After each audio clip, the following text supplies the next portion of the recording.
চলতি বছরের ডিসেম্বর বা আগামী বছরের জানুয়ারিতে জাতীয় সংসদ নির্বাচন অনুষ্ঠিত হবে বলে জানিয়েছেন নির্বাচন কমিশনার আব্দুর রহমানেল মাসুদ।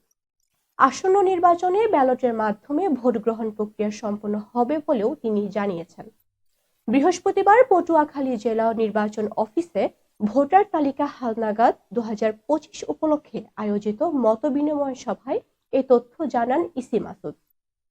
তিনি বলেন, আগামী জাতীয় সংসদ নির্বাচন নির্ধারিত সময়ে অনুষ্ঠিত হবে। সুষ্ঠু ও গ্রহণযোগ্য নির্বাচন নিশ্চিত করার জন্য আমরা নিরলসভাবে কাজ করছি। আমাদের প্রধান মনোযোগ এখন এই নির্বাচন ঘিরেই। ইসি মাসুদ জানান, সঠিক ভোটার তালিকা প্রস্তুতে দেশব্যাপী 35,000 তথ্য সংগ্রহণকারী কাজ করছেন। তবে তালিকা প্রণয়নের ভুলের কারণে অনেকেই সঠিক সেবা থেকে বঞ্চিত হচ্ছেন।